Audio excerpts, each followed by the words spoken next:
معزز سامعین کرام، آج کا وقت چونکہ ہر ایک پر مشکل ہے، ہر ایک اپنی زندگی میں کسی نہ کسی وجہ سے پریشان ہے، کوئی رزق کی وجہ سے پریشان، کوئی بیماری کی وجہ سے پریشان، کوئی دوسری مصیبتوں کی وجہ سے پریشان۔ تو ہر ایک بندہ اپنی زندگی میں پریشان نظر آتا ہے۔ پہلے ایسا ہوتا تھا کہ گھر میں ایک کماتا تھا اور سارے گھر والے بیٹھ کر کھاتے تھے، اور آج کا وقت ایسا ہے کہ سارے گھر والے کما رہے پھر بھی سب کو پورا نہیں ہو رہا۔ ایک بندہ مہینے میں 1 لاکھ روپے کما رہا ہو، اسے بھی مہینے کے آخر میں کچھ پیسوں کی ضرورت پڑتی ہے۔ ایک بندہ 10,000 روپے کما رہا ہو، وہ بھی مہینے کے آخر میں خالی ہو جاتا ہے۔ تو میرے دوستوں، وجہ کیا ہے؟ ہمارے اخراجات کا پورا نہ ہونا اور ہماری کمائی اتنی زیادہ ہونے کے باوجود بھی اخراجات کا پورا نہ ہونا، اس کی وجہ کیا ہے؟ تو میرے دوستوں، ایک رزق ہوتا ہے اور ایک رزق میں برکت ہوتی ہے۔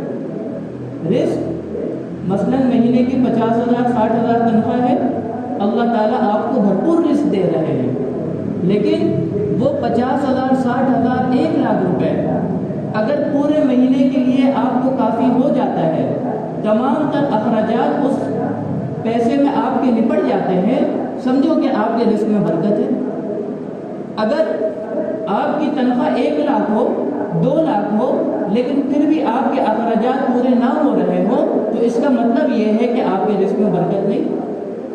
میرے دوستوں، ہم اللہ رب العزت کو اپنا خالق مانتے ہیں، اپنا مالک مانتے ہیں، اپنا رازق مانتے ہیں، پھر بھی ہماری نظریں ہمارے جیبوں پر ہوتی ہیں، پھر بھی ہماری نظریں اسباب پر ہوتی ہیں۔ اللہ رب العزت سے ہونے کا یقین ہمارے اندر سے نکل چکا ہے۔ ہم سمجھتے ہیں جو بھی ہوگا ظاہری اسباب کے تحت ہوگا، اللہ تعالیٰ سے ہماری نظریں، ہماری امیدیں ختم ہو گئی۔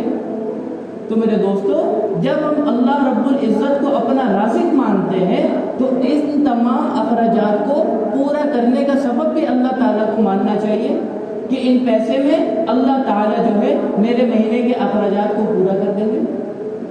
تو میرے دوستو، ہماری نظریں جیب پر نہ ہو، ہماری نظریں اسباب پر نہ ہو، بلکہ ہماری نظریں مسبب الاسباب یعنی اللہ رب العزت پر ہو۔ تو اللہ تعالیٰ کے ارشاد ہے کہ اللہ تعالیٰ انسان کو ایسی جگہ سے رزق دیتے ہیں جہاں سے اس کا گمان بھی نہیں ہوتا، ایسی جگہ سے اللہ رب العزت رزق دے دیتے ہیں۔ اب ایک بندہ کما رہا ہے، پورے مہینے اس نے محنت کی، محنت کرنے کے بعد تنخواہ لے کر گھر سے نکلتا ہے، راستے میں اس سے چھن جاتا ہے پیسہ، کوئی ڈاکو لے جاتا ہے یا راستے میں اس کا پیسہ گر جاتا ہے۔ اب گھر میں آ کر وہ مہینہ کیسے گزارے گا؟ چلو ایک بندہ بچ بچا کر پیسے کو لے کر اپنے گھر بھی پہنچ جاتا ہے، جب گھر میں آگے دیکھتا ہے تو بچہ بیمار، بیوی بیمار، یا گھر میں پانی ختم ہو گیا، ٹینکر گراؤ، بجلی کا بل اتنا زیادہ آ گیا۔ مطلب یہ ہے اخراجات آپ کے بڑھ گئے۔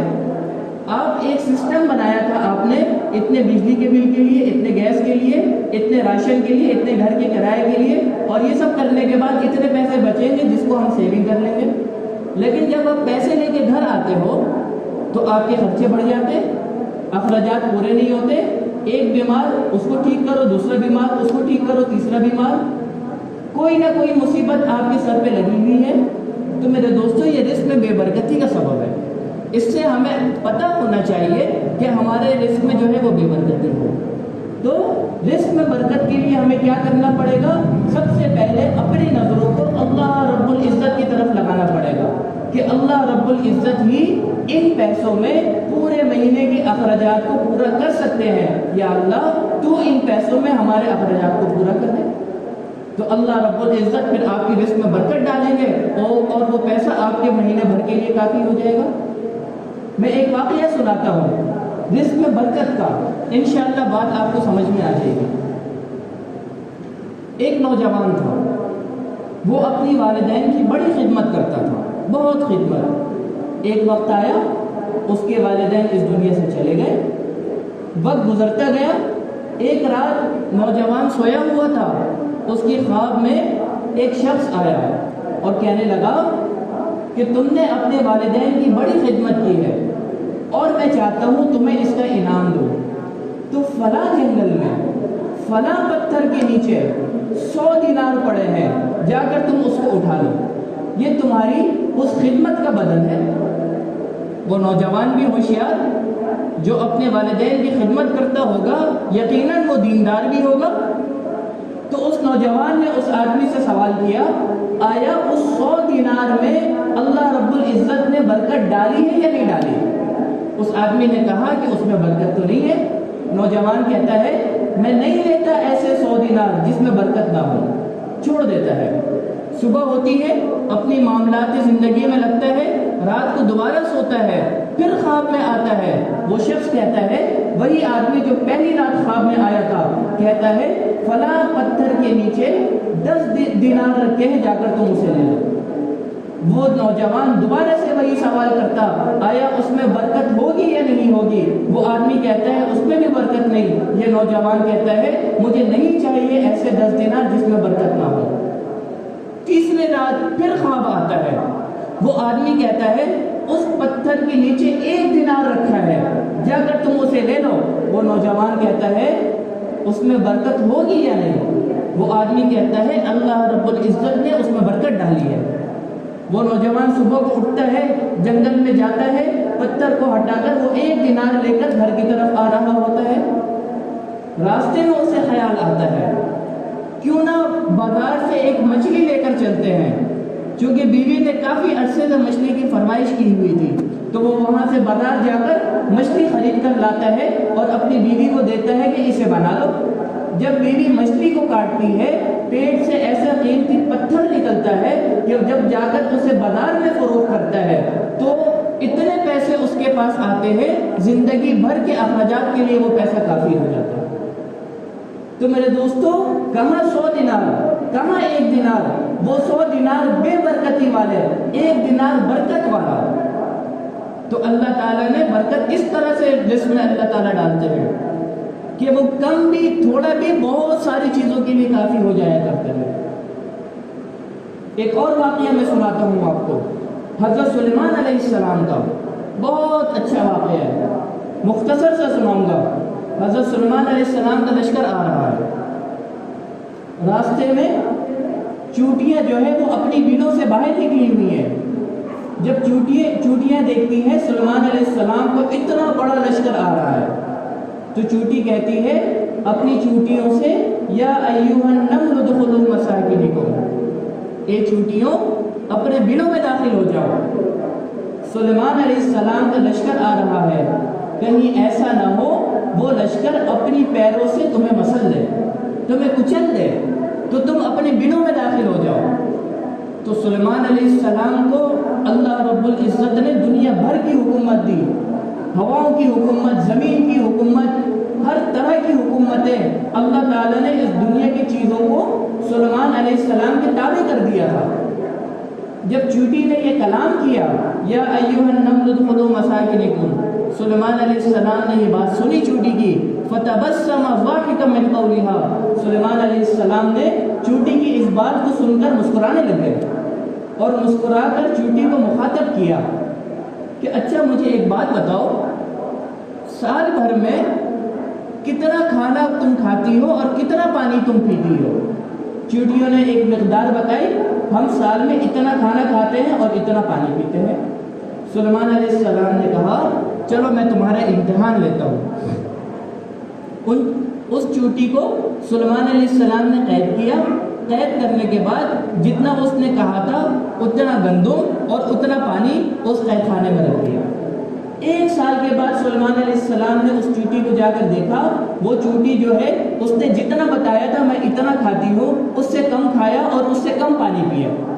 تو سلیمان علیہ السلام بڑے خوش ہو گئے، چلو میرا دیا ہوا رزق اس کے لیے کافی ہو گیا۔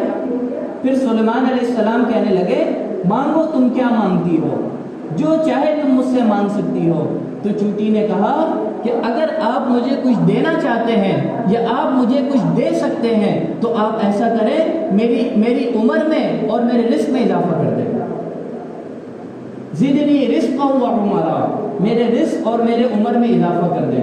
سلیمان علیہ السلام کہنے لگے یہ رزق میں اضافہ اور یہ عمر میں اضافہ یہ تو میرے ہاتھ میں نہیں ہے، یہ تو اللہ رب العزت کے ہاتھ میں ہے، میں تمہاری ان خواہشات کو پورا نہیں کر سکتا۔ میرے دوستو، جب ہمیں اس بات کا یقین ہے نہ ہماری عمر کوئی بڑھا سکتا ہے، نہ ہمارا رزق کوئی بڑھا سکتا ہے، نہ ہمارے رزق میں کوئی کمی کر سکتا ہے، نہ ہمارے عمر میں کوئی کمی کر سکتا ہے، تو مخلوق کا ڈر اپنے دل سے نکال دیں، رزق کے اسباب کو مخلوق کو سمجھتے سے اپنے دل سے نکال دیں کہ آیا یہ میرا رزق بند کر سکتا ہے یا یہ میری جان لے سکتا ہے، اس ڈر کو اپنے دل سے نکال دیں۔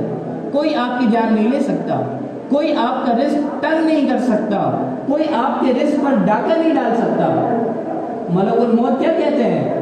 میں اس وقت تک کسی بندے کی روح نہیں نکالتا جب تک وہ اپنے مقدر کا رزق نہ کھا لیا ہو، اپنے مقدر کا پانی نہ پی لیا ہو۔ جب اس کا رزق مکمل ہو جاتا ہے میں اس کی جان نکال لیتا ہوں۔ تو یہ رزق اللہ رب العزت نے اپنے ہاتھ میں رکھا ہے۔ اگر انسانوں کے ہاتھ میں اللہ رب العزت اس رزق کو دے دیتے تو آج ہم بھوکے پیاسے تڑپ تڑپ کر مر جاتے۔ انسان تو ایسا ظالم اور جابر ہے۔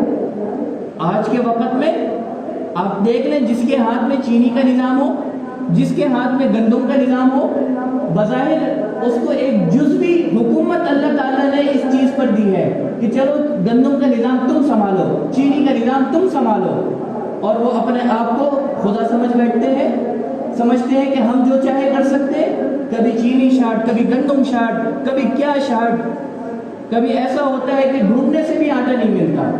ابھی پچھلے 2 4 5 مہینے پہلے ایسا گزرا ہے، ڈھونڈنے سے آٹا نہیں مل رہا۔ ابھی 2 3 دن پہلے ایسا ہوا کہ جس کے پاس آٹا اسٹاک ہے، میلیں 4 5 دن کے لیے بند ہوئی، جس کے پاس آٹا ہے وہ یا تو بیچ نہیں رہے، اگر بیچ رہے تو مہنگے داموں بیچ رہے، اگر 2 4 دن اور میل بند ہوتی آٹے کی، یہ سارے کے سارے اسٹاک کیے ہوئے لوگ فرعون بن جاتے۔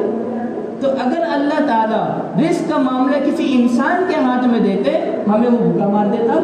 تو میرے دوستو، ہماری جان اللہ کے قبضے میں ہے، اللہ کے علاوہ کوئی ہماری جان نہیں لے سکتا، ہمارا رزق اللہ کے قبضے میں ہے، اللہ کے علاوہ ہم سے کوئی روزی چھین نہیں سکتا۔ ہاں یہ ہے کہ اللہ سے مانگے، خوب مانگے، بہت مانگے، اللہ پر توکل کریں کہ اللہ جس طرح تو پرندوں کو کھلاتا ہے اس طرح تو مجھے بھی کھلانے پر قادر ہے۔ انبیاء علیہ السلام کے بعد اشرف المخلوقات اس دنیا میں کون ہے؟ انسان ہے، ہم اور آپ ہیں، ہم اشرف المخلوقات ہیں۔ جتنے چرند پرند، جتنے اس زمین پر چوپائے بستے ہیں، ان سب سے زیادہ مقام اللہ رب العزت کے ہاں ہم انسانوں کا ہے۔ جب پرندہ صبح اپنے گھونسلے سے نکلتا ہے، واپس آتا ہے، اس کا پیٹ بھرا ہوا ہوتا ہے۔ اللہ تعالیٰ ہمارے اور آپ کے پیٹ کو کیوں نہیں بھریں گے؟ انسان کے علاوہ کوئی دوسری ایسی مخلوق ہے جو کما کر پیٹ بھرتی ہو تو ہمیں بتائیں۔ انسان بھی پہلے کما کر پیٹ نہیں بھرتا تھا، انسان کے لیے بھی کھانے آسمان سے اترتے تھے۔ تو لیکن انسان کو جو ہے، وہی انسان جو ہے وہ ناشکرہ ہے۔ اللہ سے کہا یا اللہ آپ ہمیں اجازت دیں، ہم اس زمین سے ککڑی اگائیں گے، اس زمین سے گندم اگائیں گے، اس زمین سے کھیرا اگائیں گے، اس زمین سے لوبیا اگائیں گے۔ یہ سارے سوالات کیے اللہ رب العزت سے، قرآن میں تفصیل کے ساتھ ہے۔ اللہ تعالیٰ نے فرمایا ٹھیک ہے جیسی تمہاری مرضی۔ آج انسان اس مشقت میں پڑ گیا، جتنا بھی کماؤ پورا ہی نہیں ہو رہا، تو یہ انسان کے اپنے کیے کا نتیجہ ہے۔ اللہ تو پہلے انسانوں کو روزی آسمانوں سے دیتے تھے۔ تو میرے دوستو، ہر حال میں اللہ کا شکر، ہر معاملے میں اللہ پر توکل، مخلوق کا خوف اپنے دل سے نکال دے، مخلوق کا خوف اپنے دل سے نکال کر اس بات کا عہد کرے، دل میں اس بات کو بسائے کہ رازق ہمارے اللہ ہے، ہماری جان کی